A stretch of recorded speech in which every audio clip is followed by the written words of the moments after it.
Europe में दो countries France and Germany अपने एजुकेशन स्टैंडर्ड की वजह से बहुत ज़्यादा मशहूर हैं एंड अभी रिसेंटली 2025 में इटली के डिक्लाइन के बाद ये दोनों कंट्रीज और ज़्यादा उभर कर सामने आए हैं।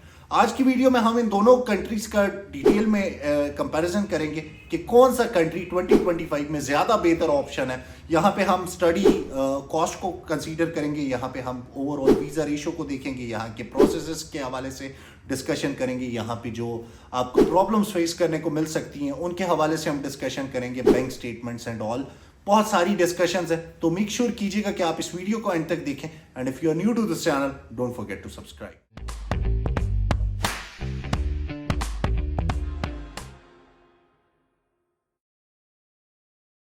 अस्सलामुअलैकुम दोस्तों, I hope you all are doing well. I am Khalid Munawwar and मैं अक्सर आप दोस्तों के लिए फॉरेन एजुकेशन पे वीडियोस बनाता रहता हूं। आज की वीडियो में हमने बेसिकली दो बड़े नाम यूरोप के, one is France and one is Germany, इनका कंपैरिजन करना है एंड हमने ये डिसाइड करना है कि 2025 में ज़्यादा बेहतर ऑप्शन कौन सी साबित होने वाली है आपके लिए। ओवरऑल अगर हम देखें दोनों कंट्रीज़ को, दोनों बहुत अच्छी कंट्रीज़ हैं, दोनों टॉप नॉच एजुकेशन ऑफर करते हैं। यहाँ की यूनिवर्सिटीज़ दोनों कंट्रीज़ की टॉप रैंक यूनिवर्सिटीज़ हैं, बट स्टिल यहाँ पे कुछ डिफरेंसेस हैं एंड ओवरऑल इस कंप्लीट कंपैरिजन की वीडियो देखने के बाद आपके माइंड में वो सारी चीज़ें क्लियर हो जाएंगी एंड आपको अपना पाथ पता लग जाएगा कि आपको आइदर जर्मनी को टारगेट करना है या फ्रांस को करना है। यहाँ पे स्टार्ट करते हैं पहले पॉइंट से। पहला point is cost of study. अब यहाँ पे पहले हम फ्रांस को देख लेते हैं। फ्रांस के केस में आपको यूनिवर्सिटीज़ नज़र आती हैं फ्रॉम 250 यूरोज टू 3,500 यूरोज। ये एक फ़ी की रेंज है, इसके बीच में आपकी यूनिवर्सिटी फॉल कर सकती है। तो here education is not free. यहाँ पे हम रफली भी लेकर चलते हैं तो फॉर एग्जांपल हम कह लेते हैं कि आपको 2,2500 यूरोज की यूनिवर्सिटी मिल गई है, उसमें आपका एडमिशन हो गया। Whereas on other side Germany को अगर हम देखें तो यहाँ पे पब्लिक यूनिवर्सिटीज़ में एजुकेशन इज़ टोटली फ्री। आपको यहाँ पे एक छोटी सी सेमेस्टर कंट्रीब्यूशन फी देनी होती है जो कि 200-300 यूरोस की होती है, which is not that much. Overall यहाँ पे एजुकेशन जो है वो टोटली फ्री है एंड दोनों के high standard of education universities offer करती हैं। तो यहाँ पे in terms of cost of studying जो पॉइंट है वो क्लियरली जर्मनी को जाएगा and here France will be zero. After cost of study यहाँ पे जो सेकंड पॉइंट है of comparison that is language barrier. तो guys let me tell you कि दोनों कंट्रीज में ही लैंग्वेज बैरियर एग्जिस्ट करता है। जर्मनी में जर्मन बोली जाती है, फ्रांस में फ्रेंच बोली जाती है। ओवरऑल अगर हम देखें तो जर्मनी के लोगों को इंग्लिश ज़्यादा बेहतर आती होती है एज कम्पेयर टू फ्रांस के लोगों के, बट लैंग्वेज बैरियर आपको दोनों जगह पे देखने को मिलेगा। अगर आप यहाँ पे पार्ट टाइम जॉब हासिल करना चाहते हैं, फुल टाइम यहाँ पे सेटल होना चाहते हैं कल को, आपको लैंग्वेज की ज़रूरत पड़ेगी। दोनों केसेस में आपको लैंग्वेज सीखनी पड़ेगी।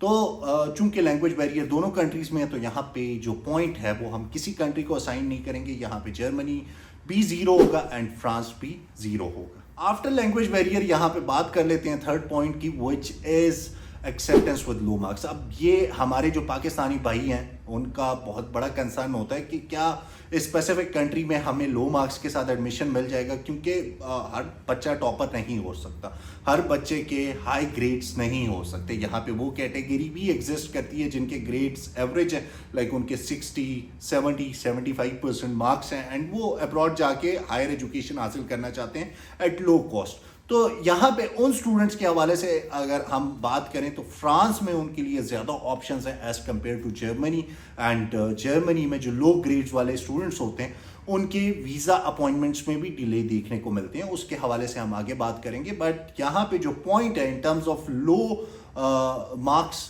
एक्सेप्टेंस विद लो मार्क्स, हम यहाँ पे जो पॉइंट है वो फ्रांस को देंगे and here Germany will be zero. यहाँ पे फोर्थ चीज़ जो कि हमारे पाकिस्तानी स्टूडेंट्स का सबसे बड़ा सरदर्द बनती है एंड दैट इज़ कि उन्हें उस अमाउंट की टेंशन होती है जो उस स्पेसिफिक कंट्री में दिखानी पड़ती है। अब कुछ कंट्रीज़ में बैंक स्टेटमेंट यूज़ होती है, कुछ कंट्रीज़ में ब्लॉक अकाउंट यूज़ होता है। यहाँ पे अगर हम जर्मनी के केस की बात करें तो गाइस जर्मनी के केस में ब्लॉक अकाउंट आपको शो करवाना पड़ता है, वेयर एज फ्रांस के केस में आपको जस्ट बैंक स्टेटमेंट दिखानी पड़ती है। ब्लॉक अकाउंट एक वो चीज़ है जो कि लाइक ब्लॉक हो जाएगा for entire duration of your degree and वो आपको छोटी छोटी इंस्टॉलमेंट्स में दिया जाएगा, whereas bank statement is something जो कि आपको अपने वीज़ा स्टेज तक उनको दिखानी पड़ती है, and after that you can even withdraw that amount. आपने किसी से ली हुई है, किसी से बोरो की हुई है, आप रिटर्न कर दें, उसके हवाले से आपसे कोई नहीं पूछेगा। तो यहाँ पे अगर हम ओवरऑल देखें तो ब्लॉक अकाउंट जो है वो थोड़ा सा मुश्किल होता है क्रिएट करना, whereas bank statement easy है।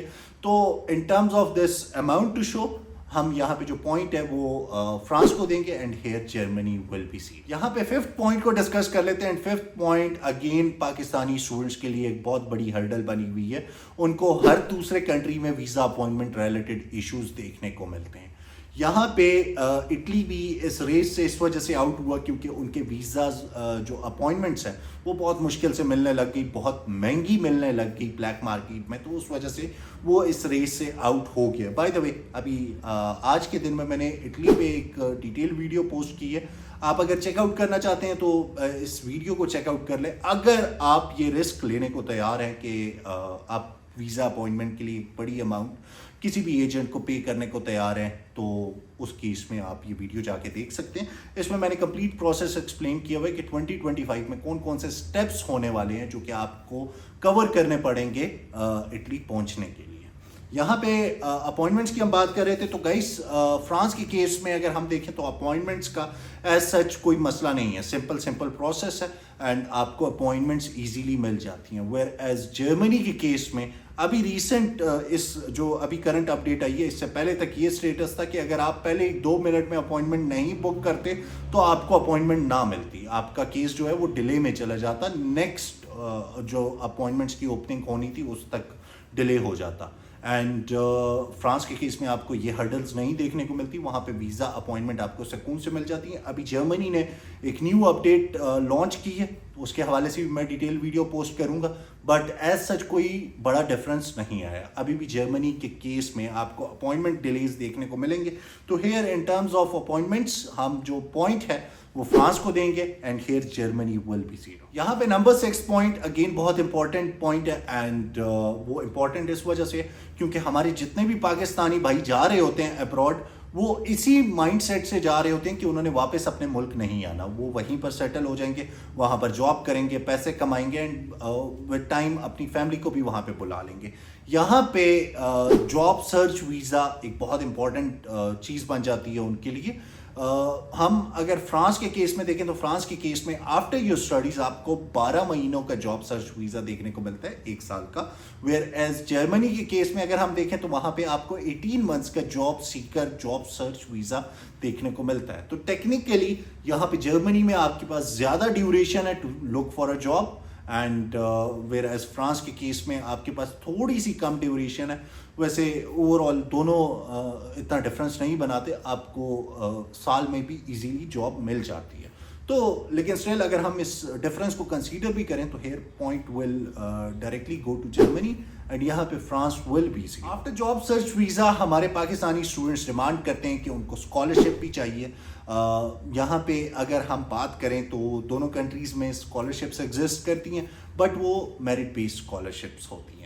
जर्मनी के केस में आपको दाद स्कॉलरशिप नज़र आएगी, फ्रांस के केस में आप आईफल स्कॉलरशिप की तरफ जा सकते हैं। दोनों स्कॉलरशिप्स में मैंने अलग अलग से वीडियो बनाई हुई है। This video is about DAAD scholarship and this one is about Eiffel scholarship. इन दोनों के लिंक मैं नीचे डिस्क्रिप्शन में डाल दूंगा, आप जाके चेकआउट कर सकते हैं।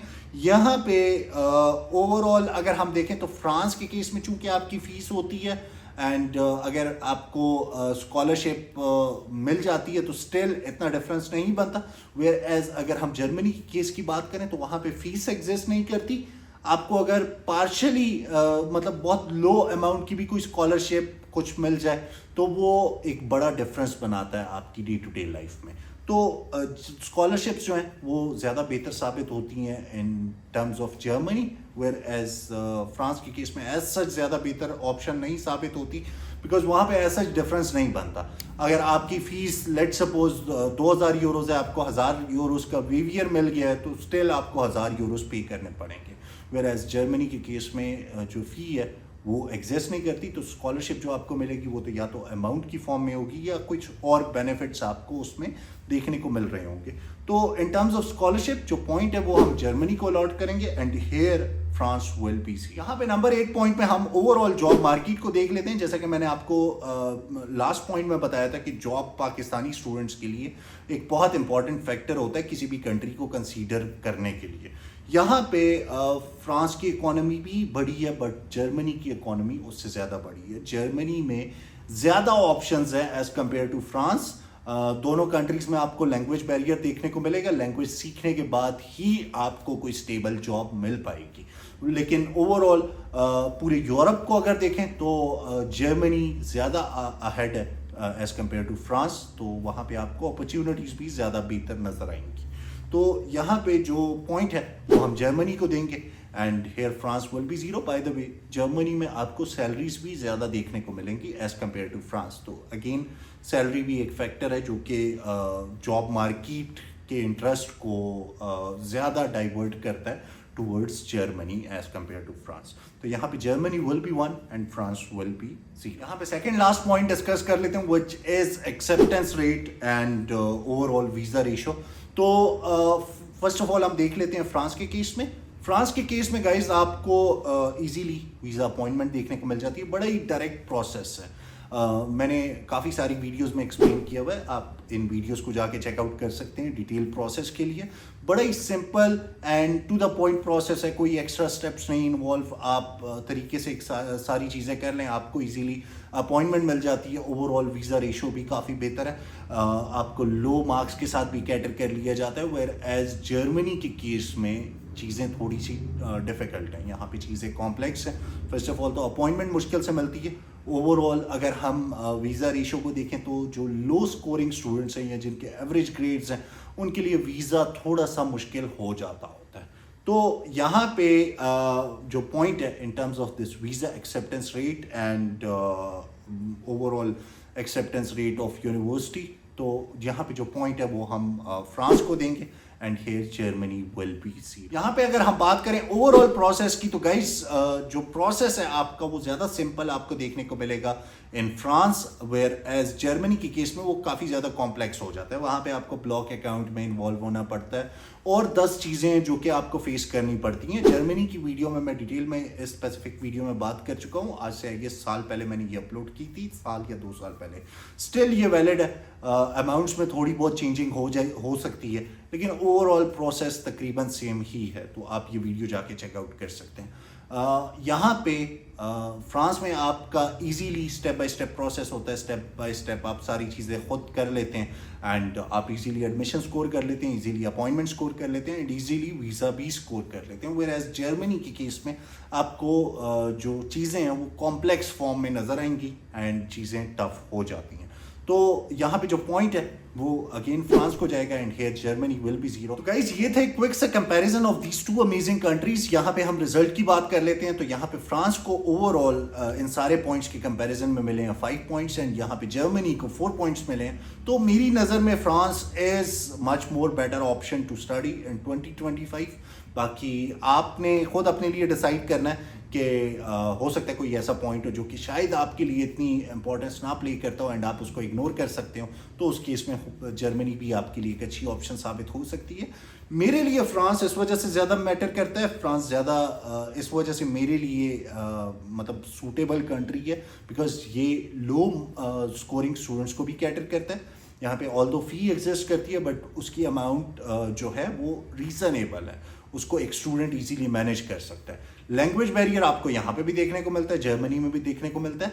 ओवरऑल यहाँ का प्रोसेस ज़्यादा इजी है। तो दैट्स वाई मैं फ्रांस को एक तरह से अपनी फेवरेट लिस्ट में डाल रहा हूँ एंड अगर मैंने अप्लाई करना होता तो मैं फ्रांस की तरफ जाता।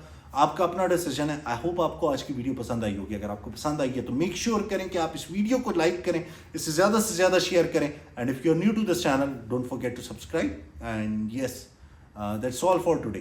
Take good care of yourself and I will see you guys in some next video. Till that, Allah Hafiz.